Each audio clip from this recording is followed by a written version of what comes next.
এজন্য 3 নম্বর আল্লাহ বললেন ওয়া ইতা ইদিল কুরবা, নিকটাত্মীয়দেরকে দাও। কি দিবা? তাদের অধিকার দিয়ে দাও। বোনের অধিকার বুঝিয়ে দাও, মেয়ের অধিকার বুঝিয়ে দাও, ফুফুর অধিকার বুঝিয়ে দাও। দেখবেন অনেক মায়েরা ছেলের পাতে মুরগির রান দেয়, মেয়ের পাতে দেয় মুরগির ঠ্যাং। আমি যে টপিকটা নিয়ে আজকের ঐতিহাসিক চট্টগ্রামের প্যারেড ময়দানের তাফসিরুল কোরআন প্রোগ্রামে আলোচনা করব, সেটা হচ্ছে সূরাতু আন-নাহলের 90 নম্বর আয়াত নিয়ে কিছু কথা আমরা উপস্থাপন করবার চেষ্টা করব ইনশাআল্লাহ। এই আয়াতটা অনেক কম্প্রিহেন্সিভ একটা আয়াত। সাইয়েদনা আব্দুল্লাহ ইবনে মাসউদ রাদিয়াল্লাহু তাআলা আনহু উনি বলেছেন, ইন্নাহা মিন আজমাই আয়াতিল কুরআন, এটা কোরআনের সবচেয়ে জামে মানে আয়াত। যদিও ছোট্ট আয়াত, অল্প কিছু কথামালা, কিন্তু তিনি বলতেন এটা কোরআনের সবচাইতে জামে মানে সবচেয়ে কম্প্রিহেন্সিভ একটা আয়াত, যেখানে শব্দ কম কিন্তু এটার দোতনা, এটার আবেদন, এটার মিনিং অনেক বেশি। এই আয়াতে আল্লাহ তাআলা বেসিক্যালি আমাদেরকে 3টা বিষয়ে আদেশ করেছেন আর 3টা বিষয়ে বারণ করেছেন, মানে নিষেধ করেছেন। 3 do's and 3 don'ts, do's and don'ts, 3টা আদেশ, 3টা নিষেধ। এই ছোট্ট একটা আয়াতে গোটা ইসলামী শরিয়ার the gist, the cream of the creams, গোটা ইসলামী শরিয়ার মূল নির্যাসকে আল্লাহ ঢুকিয়ে দিয়েছেন।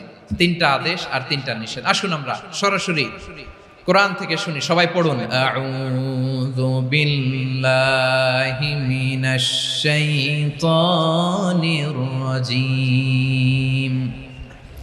বিসমিল্লাহির রহমানির রহিম।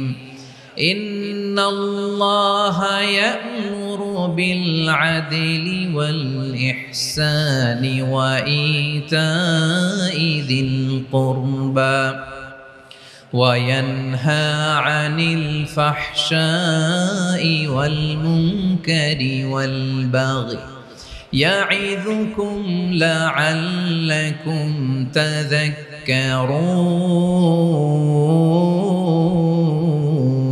তাযাক্কারুন। আল্লাহ তাআলা ইরশাদ করছেন, ইন্নাল্লাহা ইয়া'মুরু বিল আদলি ওয়াল ইহসান, নিশ্চয় আল্লাহ তাআলা তোমাদেরকে ন্যায় বিচারের আদেশ দেন, সদাচরণের আদেশ দেন, নিকটাত্মীয়দেরকে দানের আদেশ দেন। আদেশ কয়টা? নিশ্চয় আল্লাহ তাআলা তোমাদেরকে ন্যায় বিচারের আদেশ দেন, সদাচরণের আদেশ দেন, তিনি তোমাদের নিকটাত্মীয়দেরকে দানের আদেশ দেন, আর তিনি তোমাদেরকে অশ্লীলতা থেকে নিষেধ করেন, মন্দ কাজ থেকে নিষেধ করেন, অবাধ্যতা সীমা লঙ্ঘন থেকে নিষেধ করেন। তিনি তোমাদেরকে উপদেশ দেন যাতে তোমরা শিক্ষা গ্রহণ করো। সুবহানাল্লাহ। উপদেশ দিচ্ছে স্বয়ংকে। 3টা জিনিসের আদেশ। ইয়া'মুরু বিল আদল, সুবিচার, ন্যায় বিচারের আদেশ তিনি দেন। ইহসানের আদেশ দেন, যাতে আমরা ইহসান করি, একে অপরের প্রতি সুবিচার করি, মহানুভবতা দেখায়, অনুগ্রহ দেখায়, আর নিকট আত্মীয়দেরকে যেন আমরা দান করি। এই 3টা আদেশ তিনি দিয়েছেন। আর কোন 3টা জিনিস থেকে তিনি বারণ করেছেন? অশ্লীলতা, ফাহশা, মুনকার, মানে সব মন্দ আর অসৎ কাজ, এগুলো থেকে তিনি আমাদেরকে বারণ করেন। ওয়াল বাগই, অবাধ্যতা, সীমা লঙ্ঘন, এই 3টা কাজ থেকে তিনি আমাদেরকে বারণ করেন। তিনি আমাদেরকে উপদেশ দেন, স্বয়ং আল্লাহ তাআলা আমাদেরকে উপদেশ দেন যাতে করে আমরা শিক্ষা গ্রহণ করি। সুবহানাল্লাহ পড়েন। আল্লাহ তাআলা প্রথমে আমাদেরকে আদেশ দিয়েছেন আদালের। ইন্নাল্লাহা ইয়া'মুরু বিল আদল, আওয়াজ করে বলুন আল আদাল। আমরা উর্দু জানি, হিন্দি জানি, অনেকে ইংরেজিও জানি, কিন্তু আরবি শব্দগুলো আমাদের মুখ দিয়ে বেরোতে চায় না। আওয়াজ করে বলুন আল আদাল। মাশাআল্লাহ। ইন্নাল্লাহা ইয়া'মুরু বিল আদল, আল্লাহ তাআলা আমাদেরকে আদলের আদেশ দেন। আদল অনেকে না বুঝলেও আদালত শব্দটা বুঝবেন। আদালত, আদালত, আদালত বুঝেন না? যেখানে বিচার কার্যের ফয়সালা করা হয়, কোর্ট কাচারি, আদালত, এটা তো ভেরি কমন। এটা শুনছেন না সবাই? আদালত, যেখানে ন্যায় বিচার হবে, সুশাসন হবে। কিন্তু ভাগ্যের কি নির্মম পরিহাস, ওখান থেকে মিথ্যা সাক্ষী দিয়ে মনমতো রায় দিয়ে দেয়া হয়। এগুলোর পরিবর্তন হওয়ার দরকার আছে না নাই? প্রিয় ভাইয়েরা, আদালত, আল আদল, ইংরেজিতে বলে জাস্টিস, ন্যায় বিচার, সুবিচার, সুশাসন, জাস্টিস, আল আদল, সব জায়গায় এই জাস্টিস থাকা দরকার। Justice should be prevailed in the society. The mission of all prophet was to uphold the justice. সব নবীর মিশন ছিল এই জাস্টিসকে, আদালকে, সুশাসন আর সুবিচারকে নিশ্চিত করা। পড়েন সুবহানাল্লাহ। And the core message of every divine scripture was to uphold justice. পৃথিবীর সব আসমানি কিতাবের মূল শিক্ষা ছিল এই জাস্টিসকে সমাজে এনশিওর করা, সুবিচার সুশাসনকে এনশিওর করা। তাহলে প্রিয় ভাইরা, আমরা বুঝতে পারলাম আল আদ শব্দের মানে হচ্ছে ইনসাফ বা সুবিচার বা ন্যায় বিচার। এটা হচ্ছে একটা general meaning, very general meaning. আপনি যদি ইন ডেপথ বুঝতে চান, আরো ভেতরে যান, তাহলে আদাল মানে হচ্ছে সমন্বয়, আদাল মানে হচ্ছে ভারসাম্য, ব্যালেন্স। আদাল মানে হচ্ছে মধ্যম পন্থা। সুবহানাল্লাহ পড়েন। কারণ সব সময় সমান সমান হইলেই সুবিচার হয় না। কথা কি বুঝতেছেন? ইসলামের দ্য কনসেপ্ট অফ আদাল, এটা এমন আদাল, এটা সব সময় সমান সমান নয়। যখন সমান সমান দেয়া দরকার, ইসলাম সমান সমান দেয়।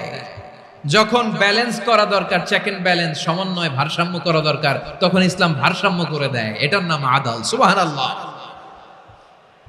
সহজ করে আপনাদেরকে বুঝাই। যেমন ধরুন, একটা পরিবারের 3 জন সদস্য, স্বামী, স্ত্রী আর সন্তান।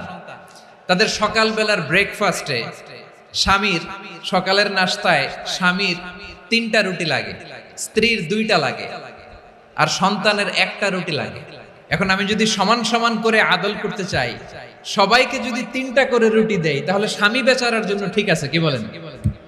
কথা কি বুঝতেছেন না কষ্ট হয়ে যাচ্ছে?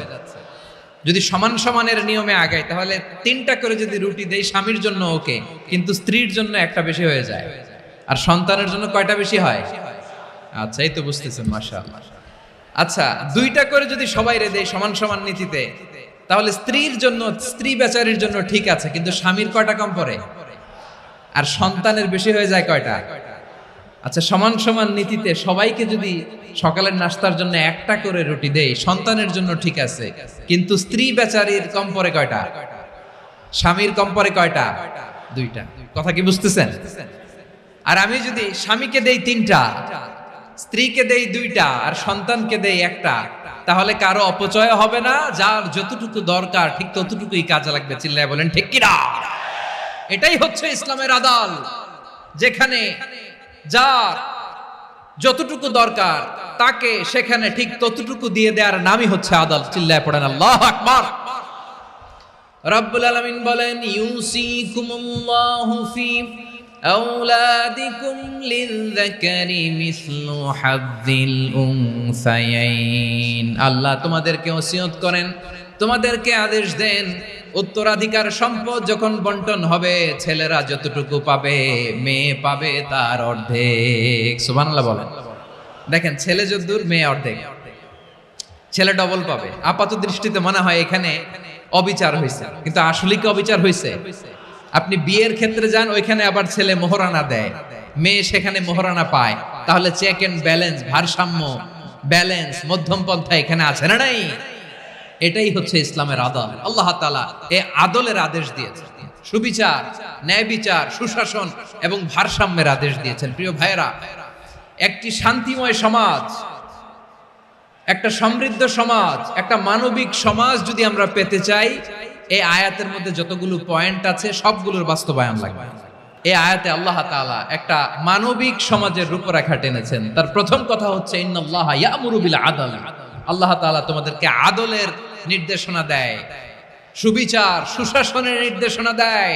যে সমাজে আদল থাকে না, সেই সমাজে জুলুম মানুষের ঘাড়ে চেপে বসে। আদলের বিপরীত হচ্ছে জুলুম। আদলের বিপরীত কি? জুলুম বা জাওর, অত্যাচার, অবিচার, বৈষম্য। এই যে বৈষম্য বিরোধী ছাত্র আন্দোলন কমন পড়ছে? এই যে একজন সমন্বয়ক তো দেখা করলো আমার সাথে। জুলুম মানে হচ্ছে বৈষম্য। বৈষম্যের স্থান ইসলামে নাই, অবিচারের স্থান ইসলামে নাই, জুলুমের স্থান ইসলামে নাই। আল্লাহ তাআলা বলেন যে আমি জুলুমকে নিজের জন্য হারাম করেছি এবং তোমাদের জন্য হারাম করেছি। বিশ্বনবী ফরমান, আল্লাহ তাআলা বলেন হাদিসে কুদসিতে, ইয়া ইবাদি ইন্নী হারামতু যুলমা আলা নাফসি ওয়া জাআলতুহু বাইনাকুম মুহাররামান ফালা তাযালামু। আমার গোলামেরা শোনো, নিশ্চয় আমি আল্লাহ তাআলা জুলুমকে আমি আমার উপরে হারাম করেছি, অনুরূপভাবে জুলুম করাকে তোমাদের উপরেও হারাম করেছি। ফলে ফালা তাযালামু, তোমরা একে অপরের সাথে জুলুম করো না। নির্দেশনাটা কার?